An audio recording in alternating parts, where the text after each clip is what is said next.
All right. Hi, everyone. Thank you for attending my talk, and thank you to Sam for inviting me to come and talk about my current obsession, the Greco-Roman werewolf. I've dropped a handout in the chat as a Google Doc link if you would like to follow along. It includes translated passages that I'm going to mention, as well as a very short select bibliography, just in case you come away from this talk as obsessed with werewolves as I am. In particular, if you do want to know everything there possibly is to know about werewolves in the Greco-Roman context, I highly recommend, there we go. Okay. My favorite book on this topic, Daniel Ogden's book, The Werewolf in the Ancient World. This talk focuses on the most complete werewolf story in the Greco-Roman world, which comes from a Latin novel called the Satirica, which is just really honestly a super fascinating text by itself. I'm obsessed with it. For the context about both it and the author, they're both kind of mysterious figures in sort of classics. Traditionally, the novel has been credited to a Petronius Arbiter, who Tacitus, the historian, writes about in his annals as the infamous Emperor Nero's elegantiae arbiter, or judge of excellence. We don't really know if this was like a real job title or just like sort of what they called what he did for him. It's not really clear. According to Tacitus, his sort of duties, responsibilities were basically to tell Nero what was like hip and cool, help him throw the best parties, talk to the right people, know what like was on trend, all of that type of stuff. And apparently, originally he was like a very close friend, and unfortunately, as was often the case in Nero's court, Tigellinus, a member of the Praetorian Guard and one of Nero's close friends and co-conspirators, out of jealousy, according to Tacitus, framed Petronius, and Nero sentenced him to death, leading to, in my opinion, one of the most iconic death scenes in the entirety of Tacitus's annals, or at least the part about Nero. If you want to know more, section 12 on the handout is just the entirety of what Tacitus says about Petronius Arbiter, if you want to read it later. Whether or not this Petronius was indeed the author of the Satirica is pretty hotly debated due to both the novel's insecure dating. Current consensus puts it sometime in the first century, probably the second half.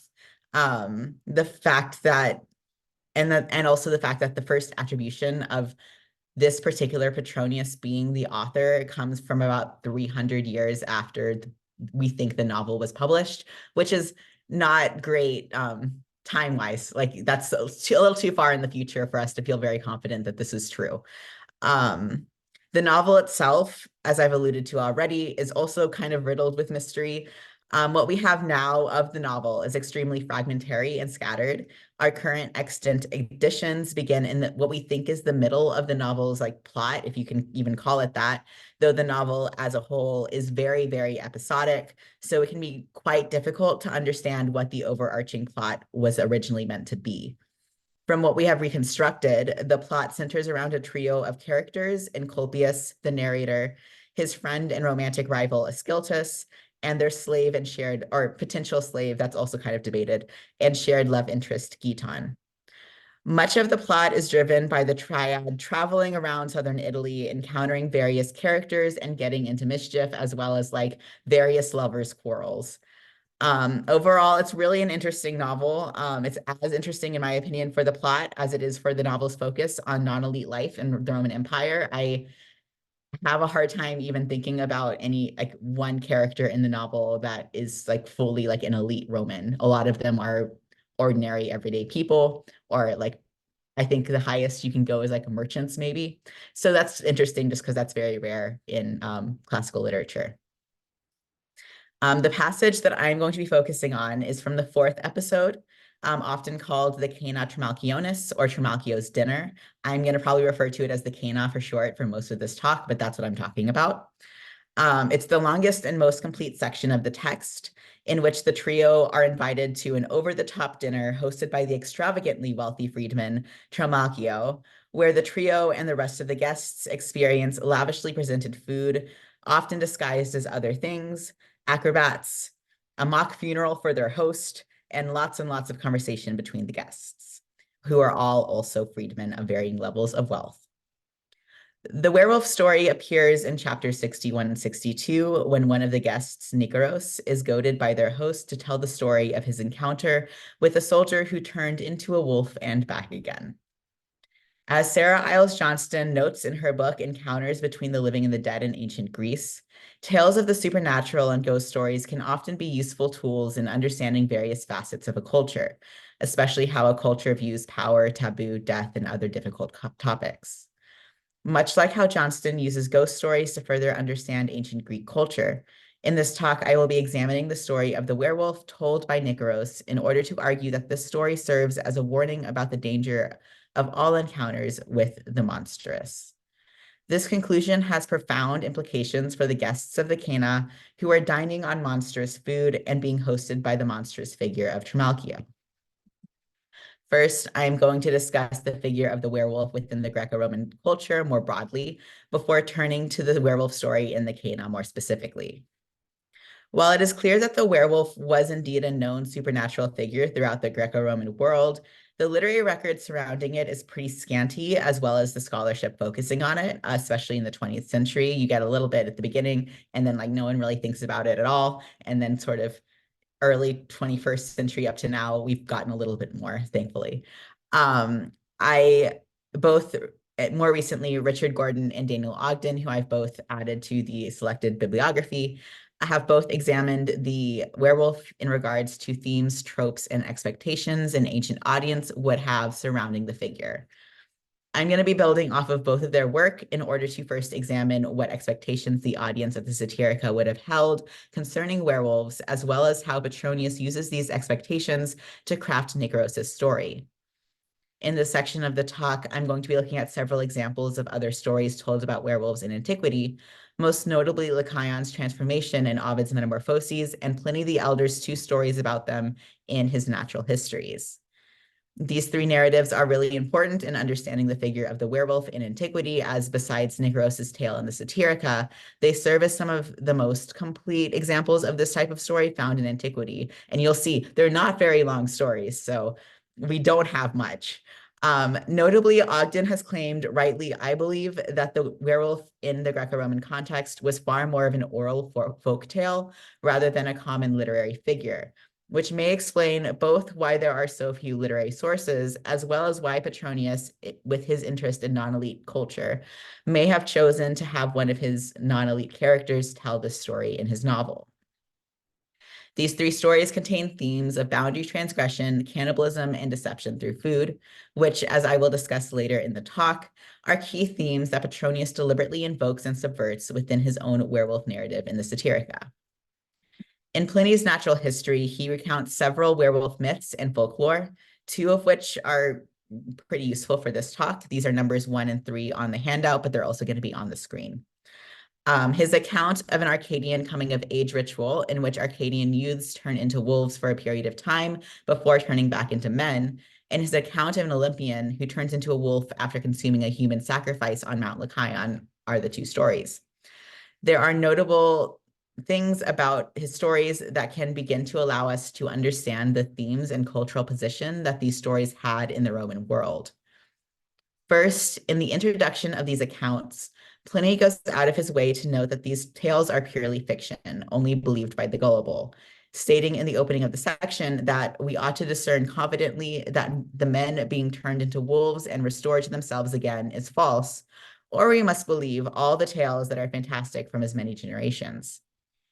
It is notable that Pliny is so skeptical about this story, in particular when there are several other accounts within the natural histories that seem to stretch belief just as much, if not more than this one. He has a whole thing about how sea monsters are real, and you're like, Pliny, that also isn't true. However, taken within the social context of the Roman werewolf story being an oral folkloric tale that may have been considered a tale for the lower classes, this uncharacteristic skepticism may begin to make more sense. As Steiner and later Began have pointed out, Pliny's credulity and skepticism are not arbitrary. He seems to put far more faith in stories that have a pedigree, especially if the author, that his source, is also someone of a similar socioeconomic status as himself. In those cases, it appears that Pliny either doesn't have, either because he didn't have time or because he just was feeling lazy, doesn't properly fact check these, or he just trusts his predecessors enough that he doesn't feel the need for skepticism. In this way, Pliny's skepticism itself continues to characterize the werewolf account as much as the account itself does. As noted earlier, Pliny does not accept this account as factual on any level and goes so far as to imply that the entire story is nothing but a fabrication, despite the evidence that this version of the tale may have some grains of truth in it, as Ogden suggests, perhaps as an older religious rite local to the area. However, it is perhaps not the content of the account that Pliny took such an issue with, but the lack of its pedigree. Therefore, Pliny's dismissal of the account whole cloth may reveal the low status nature of the werewolf story around this time. In the first account, Pliny describes a possible Arcadian coming of age ritual where young men shed their clothing, turn into a wolf, cross a lake to live in the desert for 9 years.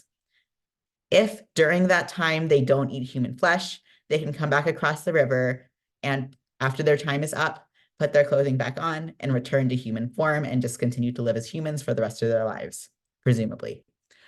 Looking at this story, we can tease out several elements vital to understanding the figure of the werewolf within the ancient Mediterranean. Firstly, Pliny's Arcadian werewolves are not wolves that turn into men, rather men who become wolves. This is, as is apparent in other stories that I'm going to mention later on in the paper, the most common configuration of werewolves. These are not wolves in the shape of men, but men in the shape of wolves. Furthermore, the act of shedding and recovering clothing is in some way a very vital element of the transformation. This is also a common thread among these werewolf legends in this period, and indeed is part of the metamorphosis described by Nicaros in the Satirica. However, especially taken in conjunction with the werewolves crossing the river to live in the wilderness, it shows a common theme among these legends, that werewolves are a symbol of civilization versus wilderness. The men shed their clothes, an item that symbolizes their civility and humanity, cross the river, a boundary marker between the civilized world and the wilderness, and turn into wolves, a non-domesticated animal known for preying on domesticated livestock. The last element present in Pliny's tale is the act of cannibalism, and extrapolated further, transgressive eating more generally. Pliny only tells us of the negative, that if wolves don't eat human flesh, they can turn back into men, but it's clear that the opposite would also be true. If the boys do indeed partake in human flesh, they're not going to turn back into people, or humans, I guess. This transgressive eating here of people, but we'll see other examples later on, exemplifies the dichotomy embodied by the werewolf, which is the line between human and animal. As Gordon notes, this dichotomy between wolf and human is exemplified by the choice that the werewolf youths must make. If they choose to eat human flesh, they are choosing to exist from the point of view of a wolf, for whom eating human flesh is not cannibalism, it's simply a source of protein. This werewolf cannibalism connection can be traced back to the potential first werewolf, scare quotes, Lycaon, who serves human flesh to the gods and is transformed into a wolf by the gods as punishment. Expanding beyond Pliny, I'm now going to turn to the myth of Lycaon and the broader context of the Arcadian werewolves of Mount Lycaon, a mountain in Greece associated with the cult of Zeus Lycaios, which is deeply associated with wolves. The myth of Lycaon exists in many versions throughout the Greco-Roman world. However, the longest and most detailed version is Ovid's in his Metamorphosis. This is number 2 on the handout, by the way. Ovid's version of the myth has the same basic structure as most other myths. Lycaon attempts to offer Zeus a human sacrifice and is turned into a wolf as punishment. Ovid takes this basic story and expands upon it greatly. In the Metamorphoses, Lycaon, seeking to trick Jupiter, attempts to feed the god human meat, killing a hostage and cooking him. Jupiter discovers the trick and destroys his house, and then Lycaon runs from the house and turns into a wolf. As a wolf, Lycaon goes after sheep, his bloodlust still unsated. Ovid emphasizes that the wolf version of Lycaon bears a striking resemblance to the Lycaon the man. Most notably, Ovid states that he had the same gray hair, the same ferocious face, his eyes shone the same, and his image of wildness was the same as well. This account has many interesting features to pull out of it. Of course, the most notable is the connection to cannibalism, a trope that has appeared over and over and over again in these stories. And it will again, don't worry. And also, it's one that Nicaros in the Satirica alludes to at the end of his tale. Ovid's Lycaon is monstrous in several different ways beyond being a literal shape-changing wolf. He first of all attempts to subvert the hierarchy between man and God. When Jupiter first arrived in Lycaon's home, the king refuses to believe that Jupiter's a god, despite the signs and also like everyone else in his court worshiping him. So like it was pretty obvious. Lycaon's attempt to trick and kill Jupiter shows his failure to be pious towards the god. His killing and cooking of a human hostage reveals that he is willing to break not just divine law, but human laws as well. As previously mentioned, cannibalism can also subvert the human-animal hierarchy. By becoming a sacrifice and a meal, Lycaon's hostage takes the place of the animal, upsetting the hierarchy and blurring the boundaries between the two. Lycaon's appearance as a wolf further blurs this boundary. While Ovid could be trying to describe essentially a wolf man, he also could be pointing out how Lycaon has the appearance of the animal even before his transformation. Lycaon also attempts to trick the god into consuming the human sacrifice rather than simply offering it, plainly, such as in Pausanias's account of the same myth. Lycaon's sacrificial meal to Jupiter becomes monstrous not only due to the horrific ingredient that makes it up, but also due to its deceptive nature. While the transformation of Lycaon and the cult of Zeus Lycaios seems to be the reason behind the connection between werewolfism and Arcadia, it is notable that Lycaon's transformation is not quite that of an actual werewolf, as he never changes back into a man. However, this myth did contribute to not only Arcadia's connection to wolf transformation, but also to the rumors of human sacrifice and cannibalism. And this rumor persisted for centuries, despite archaeological evidence recently proving that human sacrifice was not at all performed at this site. As already mentioned, Pliny discusses Arcadian werewolf transformation, but so do many others, making this an area seemingly rich with werewolves within the Greco-Roman imagination. And then finally, I don't know why, for some reason, my slides are not having fun with my, whatever, we're good now. There's also the tale in Pliny's Natural Histories concerning the Olympic athlete Demetrius of Parasia, who during a sacrifice at Mount Lycaon somehow eats a human sacrifice and is turned into a wolf for 9 years before transforming back and becoming an Olympic victor. These myths of werewolves and cannibalism coming from this area most likely are coming from some sort of coming-of-age religious rite, like those found elsewhere in Greece. It is clear that from the first tales of wolf transformation within the Greco-Roman world, there were already strong themes of cannibalism and monstrosity through the transgression of hierarchy, either the hierarchy of gods and men or men and animals. Moving away from Pliny's gullible Greeks and the Arcadian rituals this tale is based upon, what of Roman werewolves? In Roman stories, werewolves seem to have a strong connection to both witches and the dead. Pliny, in the same section on werewolves, claims that men can be transformed into wolves by being cursed by witches. And there are also several other accounts of witches using pharmaca, which are herbs, potions, or other spell ingredients, to turn themselves into wolves, or others into wolves. Most of the Roman werewolves seem to be female witches, with the exception of Virgil's Moiras, who transform as part of their ability set. I'm going to quickly go over all the mentions of Roman werewolves in Latin literature. There's not a lot of them. If you would like to follow along, these are numbers 4 through 8 on the handout. In the Eclogues, Virgil writes about a master sorcerer named Moiras, who uses drugs and potions to turn himself into a wolf and hide in the woods. Tibullus wishes for a bod witch that crossed him to seemingly transform into a wolf by stripping herself of clothing, becoming a cannibal, and howling like a wolf. Propertius's bod witch, Acanthus, apparently has the ability to bewitch the moon and impose her orders upon it, and change her form into that of a night wolf, a term that, as far as I can tell, only appears here. Werewolves are also seen within literature as ingredients for spells as well. In Ovid's Metamorphoses, he depicts Medea, the best and most powerful of all witches, using the entrails of a shape-shifting wolf as a spell ingredient thrown into her cauldron. And his witch is not the only one to use wolfy ingredients. Lucan's Erichtho notably snatches abandoned bodies out of the mouths of wolves, presumably in order to grant her ingredients greater potency. Finally, even in the Cana Trimalchionis itself, Trimalchio follows Nicaros's werewolf tale up with one one of his own about Strigai, shape-shifting screech owl witches. Throughout these tales, we can see similar elements. Witches either consume something to turn into wolves or use wolves themselves as ingredients in their spells.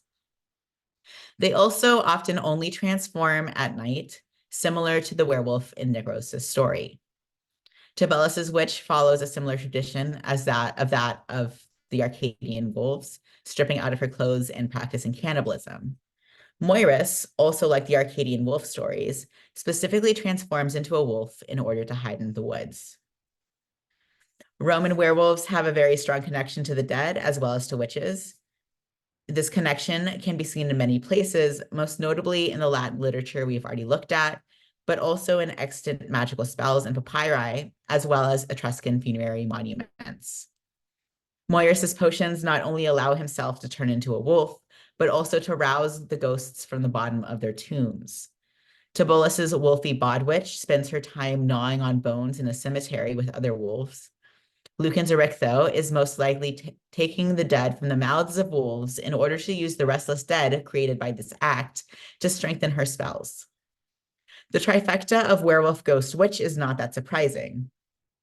Witches and sorcerers, both in literature and in actual extant spells, often use spirits of the dead to power their spells. Curse tablets were often left in chthonic locations, such as crossroads, found in tombs and cemeteries, jammed inside libation tombs, which are part of the tomb structure. They are like this little spout that you can pour wine into to give your offering for your dead relatives. And they're also found deposited at wells and springs, which were considered portals to the underworld, such as those found at Bath and at the Fountain of Annapurna in Rome. Curse tablets often also called upon chthonic deities and the spirits of the dead.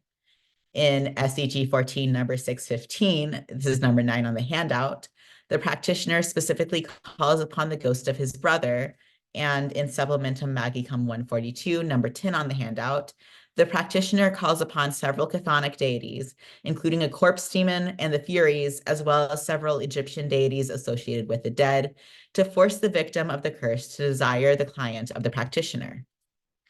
Of course, through Cerberus, the three-headed dog that guards the gates of the underworld, dogs are associated with the dead. But there are also some examples of wolves specifically having a connection to the dead and to the underworld. The first is that in the great magical papyrus in Paris, Hecate, the goddess of witchcraft, is given the epithets Lyco and Lycaia, both of which probably mean something like she-wolf. She also has a member of her entourage mentioned named Mormolike, which translates to something like bogey wolf, who is, according to Sophron, the nurse of Acheron, one of the underworld rivers. The other two prayers found in the Greek magical papyri describe Selene Hecate as having wolf-shaped ankles. Connecting not just Hecate, but Selene, the moon herself, with wolves is a good example of this trifecta, as Roman witches also have a very strong connection between the moon and also to transformation. Moving away from just the Greco-Roman context, there is also a connection between wolves and the dead in Etruscan culture. For context, Etruscans were a group of people who inhabited Italy around sort of similar to where Rome is, but also further north. And they were eventually absorbed into the Roman Empire. They have a pretty lasting effect that a lot of Roman culture and language kind of stems from them. Most notably, the Etruscan god of the dead, Aitacalu, is often portrayed in Etruscan funerary paintings wearing a wolf skin or a wolf's head cap. There are also several stories of wolf demons, most notably from Pausanias and Philostratus, both of which contain a wolf spirit that turns into the figure of a man after he has been killed. Through these stories of Roman werewolves, we can see that there is a strong connection between them to the dead and to the figure of the witch. Notably, however, despite this werewolf ghost witch connection being seen very strongly within literature, the realities of Roman superstition break this connection somewhat. While we have material evidence of both magical practitioners and the belief in ghosts, mainly through magical papyri and other artifacts that have been found, there is no material evidence for the strong, productive in the sense that it's utilized for spells, belief in werewolves. The existence of spell handbooks and activated spells found throughout the Mediterranean at this time definitively prove that there were real magical practitioners that a layperson could go to and have them cast a spell for. The fact that so many of these spells rely on ghosts and chthonic deities implies a very strong belief in the power of the dead among at least some portion of the population. However, if there was a similarly strong belief in werewolves, we would expect there to be some evidence within spells, either in the handbooks or in activated spells proper, for this kind of transformation magic, or perhaps like a protection magic against them, something like that. However, no such spell exists. While as silly as it can seem to us, tales of witches and ghosts would have, to a certain extent, been somewhat grounded in the reality of Roman lives and beliefs. It seems, however, that the werewolf was purely a figure of fiction, and a lower class fiction at that. The werewolf stories and mentions discussed in this section provided us with valuable insights into the themes and positions of werewolf myths and folklore in the Roman world. Through the account of Lycaon and Pliny's Arcadian werewolves, we can see that werewolves were considered purely fictional stories and believed specifically by the gullible, and had very strong associations with Greece. These stories highlight the transformation of men into wolves and shed light on the ways in which werewolf stories carry the expectation of cannibalism and the subversion of hierarchy. The connection between werewolves and witches, as well as to the dead, is also evident in Roman stories. We can see that through these stories, there are similar themes and motifs that come up again and again, which implies that while it is clear that the werewolf was not considered a real threat the same way that a witch or even a ghost might be, the audiences hearing a werewolf story would be primed to expect certain details, the same way that we expect certain details and tropes when hearing a werewolf story today. The ancient tropes seem to consist mainly of ghosts and chthonic imagery, witches, the transgression of hierarchy, and transgressive eating, most often through the act of cannibalism. Now we're finally getting a chance to move on to the werewolf story told by Nicaros in the Cena Trimalchionis in chapters 61 and 62 of the Satirica. We see very similar themes to the werewolf stories explored previously. The werewolf story in the Cena Trimalchionis is the best example of a complete werewolf story in all of antiquity. This means, of course, that any model of the ancient werewolf will, by necessity, be based upon this story, simply due to the fact that it's the best evidence there is. Therefore, I'm going to be very careful not to simply project themes and lore extrapolated from this story back onto it. Due to this danger of circular reasoning, I'm going to be relying very heavily on Pliny and the other examples mentioned above when discussing these common themes and tropes. The tale of Nicaros, one of Trimalchio's guests at the dinner, is extraordinary both in terms of the study of the ancient werewolf as well as for the themes of the Cena as a whole. Nicaros' story, quickly summarized, is a tale about a soldier Nicaros once traveled with back when Nicaros was still enslaved, who, in a cemetery, transforms into a werewolf and drains the blood of the sheep on the farm that Nicaros' girlfriend, also an enslaved woman, works at before being injured. Nicaros finds the soldier, after he has turned back into a human, injured in the same place the wolf had been. And then he concludes the story with a claim that he would never eat with the soldier again, even if threatened with death. If you would like to follow along, or you just want to read the whole story, I have included the entirety of Nicaros' werewolf story as number 11 on the handout. There are many themes and elements to pull out of this story. First, there are so many connections to death. First, the soldier in his introduction to the story is described as being brave like Orcus. Orcus is a very interesting descriptor, in my opinion, for the werewolf. As another name for Hades, the soldier is already being explicitly connected to the underworld before the audience even knows that this is a werewolf story. Furthermore, the connection between this Orcus werewolf and the Etruscan Aita Kalu, who is also portrayed as with wolfman characteristics, may already be priming the audience to be expecting the story to involve werewolves. The transformation of the man into the wolf also takes place at a graveyard, another common trope in this kind of tale, as we have already seen, most notably in Tibullus. Nicaros himself also takes on aspects of the dead as the tale progresses. First, he almost dies of fright when he witnesses the transformation and stands there like a dead man while it is happening. When he arrives at his girlfriend's estate, he enters as if a ghost. Nikaros, simply through proximity to the werewolf, begins to become one of the dead himself. There is also the characterization of the werewolf as a man to consider. While Nikaros' tale goes into far more detail about the deeds of the wolf, there are still some very interesting things happening within the characterization of the man himself. The main one, of course, being that the only thing that Nikaros tells his audience about him is that he is a soldier. This is interesting for a number of reasons. First of all, he is the only military man in the entire tale, everyone else being enslaved civilians. There may be some connotations to that already. A soldier has the baggage of war surrounding him, as that is his profession. His entire job, in fact, is to kill. This may be a fact that Petronius, through Nikaros, draws out when the audience is told that the soldier is brave like Orcus. He is brave like the god of the dead. Within this first sentence that he is in the narrative, the soldier is already associated with the dead in two different ways.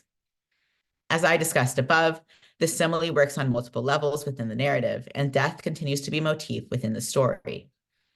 However, the fact that the only characterization the soldier is given is a simile comparing him to death is telling. Along similar lines, this connection to death and potentially the miasma that pollutes those who deal with it comes back in a simile Melissa, Nikaros' girlfriend, uses to describe the wolf. The wolf drains the blood of sheep, as Melissa says, like a butcher. There are, in fact, two different similes referring to the same character, both of which connecting him to death. And in fact, his profession and the simile being used are both professions that deal with the dead and death in general. The soldier's profession and association with slaughter is another boundary being crossed over. He is a symbol of war in a setting of peace, which potentially marks him as different in this tale, which otherwise is very domestic. His very profession is about doing violence, a marked difference from both the other characters within the story and also the diners at the Cana itself. It then makes sense that this man characterized by death and violence is in fact a werewolf, a being characterized in a similar way within Roman culture. Furthermore, as Fang demonstrates in her chapter on labor in the Roman military, a common soldier would have also been expected to do labor considered low class and dirty. In discussing how Marius's troops were referred to as muli Mariani, or Marius's mules, due to the heavy loads that they were ordered to carry, Fang explains how this metaphor stressed the near slavery or animality of the soldier's existence. This conflation of low-ranked soldiers with undignified labor, slavery, and animal-like behavior is perfectly exemplified in the werewolf in Nikaros' story. While it's not fully certain that he would have been low-ranked, it is likely that due to the fact that he is called a miles, the common term for just soldier, generically, and not given any specific rank, that he most likely would have been considered as such. Therefore, the soldier exemplifies both the connection to death and the confusion between human and animal that are characteristic for Roman werewolf stories. There are other elements similar to those found in other werewolf stories. While unlike in our modern werewolf tales, the moon is not actually a catalyst for the werewolf transformation in the ancient world, the inclusion of the detail that the moon was shining like midday may contribute to the supernatural atmosphere and may also point to an illusion of witchcraft. As we have seen previously, and if you attended last week's talk, you probably already know, witches are often associated with the moon and are often able to command it in their spells. The actual term for this is drawing down the moon. It means a bunch of things, but it just has to do with the witches being able to control the moon. Furthermore, we do see the werewolf potentially using a spell himself when he urinates in a circle around his clothes in order to petrify them. It is unclear whether the soldier should be read as a sorcerer himself, though there is precedent in Virgil's Moiris for a male magical practitioner who is able to turn into a wolf. Even if the soldier is not read as a Moiris type, the fact that Trimalchio's follow-up story is about strigai, witches who turn into screech owls and either steal children or eat their insides while they're still alive, shows that there is at least a very strong correlation between shape-changing and witches within the Roman imagination. Finally, while the werewolf story is not obviously very similar to Pliny's, There are at least a few places where Petronius might be alluding to attitudes similar to that of Pliny, as well as to the story of the Arcadian werewolf that Pliny also reports on. First, at the start of his story, Nicaros tells the audience that he fears that scholars may laugh at him. This brings to mind Pliny's introduction of his own account, where he talks about how unbelievable the concept of werewolves are and how only gullible Greeks would believe it. Pliny's assertion that the tales of the werewolves are false and his later exclamation, "It is amazing to what lengths Greek gullibility will go. There is no lie so shameless as to lack a witness," served to make Pliny the real-world analog for the disbelieving scholars Nicaros is so sure will laugh at him. Furthermore, this account follows a similar tradition of clothing removal and retrieval being part of the transformation, much like in Pliny's account. The soldier in Nicaros's tale also immediately runs off into the woods, much like Pliny's werewolves run off into the wilderness. Considering Pliny was likely writing after Petronius, but not too far in the future, if we are assuming that the Petronius who wrote the Satirica was Nero's Petronius, and therefore the Satirica was written around 60 CE, we can conclude that this attitude and these tropes may have already been common by the time of Petronius in the 1st century. Nicaros's werewolf story also includes the theme of transgressive eating, though it breaks the tradition that the transgression is cannibalism. Instead of eating human flesh, which is in the logic of these werewolf stories, especially in regards to Pliny's tale of the Arcadian youths, signifies that the werewolf is choosing human mores rather than human ones. Sorry, animal mores rather than human ones. Nicaros's werewolf instead drains sheep like a butcher. This is an opposite transgression to cannibalism. Rather than a human eating another human and breaking the hierarchy between animal and human through cannibalism, a theme strongly present within the Lycaon myth, Nicaros's werewolf butchers an animal like a human. This act destabilizes the human-animal hierarchy, though in the other direction. A wolf eating like a human and not like an animal breaks this hierarchy by implying that the wolf is like a man and not like an animal. Though this form of transgressive eating does not appear in any other werewolf story extant, as Rimmel notes, this destabilization between human and animal appears everywhere throughout the Cana. Often humans are described with animal characteristics, or animals that are being served are dressed up to look like people or like objects. There's also the moment where Trimalchio has his favorite slave ride him like a horse while he's drunk, which is also really a wild scene. Rimmel also shows that Nicaros's declaration that he would not eat with a soldier ever again, not even if you had killed me, further solidifies this destabilization. By looking at the story through the lens of the common tropes of the werewolf during this time, Nicaros's refusal to eat may also, as noted by Ogden, be a reflection of his fear of turning into a werewolf as well. If the act of eating transgressively can turn someone into a werewolf, then perhaps Nicaros breaking bread with a werewolf is enough of a transgression that he too may become one. This is not the only point in the story that Nicaros, through closeness with the werewolf, begins to transgress boundaries himself. Throughout the scene in the cemetery, Nicaros begins to transgress the boundary between the living and the dead. While he never actually dies and comes back to life, through the act of witnessing the transformation, he becomes like a ghost. First, witnessing the transformation, he tells us that he stands like a dead man. The use of Tomquam, which is the word for light here, is notable because it's used also for the moon shining like the midday previously.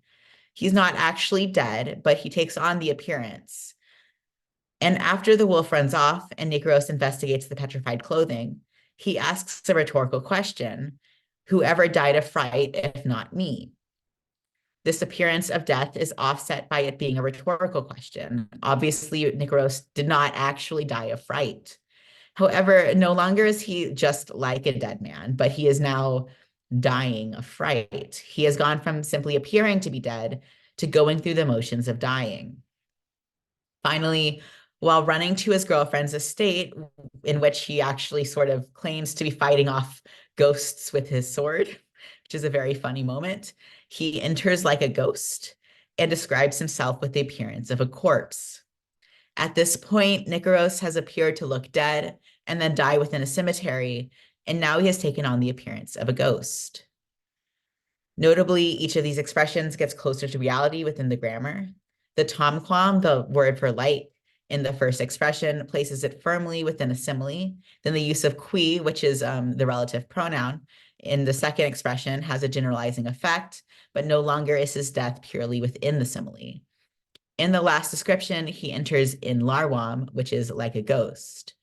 While this expression does translate to like a ghost, it's closer to reality than tomquam, mainly because the word in is actually just exactly like our English in. It the use of in as like a word for a simile is super duper weird, and it's so much more like commonly used to describe actual things that are happening. So there's this like shift from like a word that's purely used to describe to like introduce a simile to a word that's most often used to describe real world things.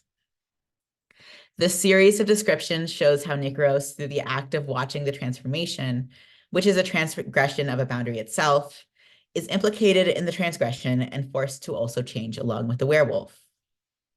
We can see that the werewolf story is an excellent elucidation of many of the themes present throughout the broader Cena Trimalchionis, and furthermore, by looking at the wider context of werewolf stories throughout the Greco-Roman world, it is clear why Petronius chose to include this tale within his work. These werewolf stories broadly contain themes already included within the Cana, namely boundary transgression, death, transgressive eating, and metamorphosis. Petronius uses the wider context of werewolf lore to craft a story that further explores these themes. Without changing common tropes too much, Petronius is able to transform the familiar werewolf stories already known to his audience into an interlude that continues exploring the themes already present within the Cana. The audience, both inside and outside the text, would have already been primed for certain tropes and themes to be present just through the familiarity with the werewolf figure in folklore, much like a modern audience is primed to think of like full moons and like silver bullets in wolfsbane when we watch a modern werewolf story. However, by subverting and changing various elements, such as his werewolf killing sheep like a butcher instead of killing and eating a human like an animal, Petronius is able to make the story his own. Unlike the typical werewolf in the Greco-Roman world, Petronius's werewolf does not consume flesh, but since his audience would already have been primed for it, the attack on the sheep is both a surprise element and a new kind of transgression. The theme of transgression is already present within the text, which means that the audience must think about transgressive eating in a new way than they were expecting. The transformation of Nicaros into a metaphorical ghost through the act of witnessing the transformation of the wolf also has some interesting implications. The audience would be expecting this connection to ghosts and the dead, but now instead of the wolf being a ghost or a commander of them like Moiris, the witness is the one who becomes one. This implication of the witness has ramifications beyond just Nicaros. If Nicaros is in danger of transformation through the act of witnessing the transformation and dining with the soldier afterwards, what are the dangers to the audience listening? They may be one step removed, listening to the story instead of witnessing it firsthand, but it is possible that by eating Trimalchio's boundary-confused dishes and dining at the monstrous table of the monstrous host Trimalchio himself, it is possible that there is some sort of implication that the guests are also eroding the boundaries between human and animal and living in the dead. If there is, that might leave audiences or the audience listening to question what happens when that boundary erodes completely. In conclusion, the werewolf story within the Cana Trimalchionis is a rich and intriguing encapsulation of various themes that run throughout the broader text. Through examining the wider context of werewolf stories in the Greco-Roman world, it becomes evident why Petronius chose to include this tale in his work. The themes of boundary transgression, death, transgressive eating, and metamorphosis are prevalent in both werewolf stories and the Cana, and Petronius uses this familiar folklore to craft a story that further explores these themes. By subverting the common werewolf tropes, Petronius transforms the familiar into a unique interlude that continues to delve into the broader themes of the Cana Trimalchionis. The transformation of Nicaros into a metaphorical ghost through the witnessing of the transformation of the wolf raises questions about the dangers faced by the audience who, through dining with Nicaros, are also transgressing boundaries and eroding the line between human and animal and living in the dead. Thank you.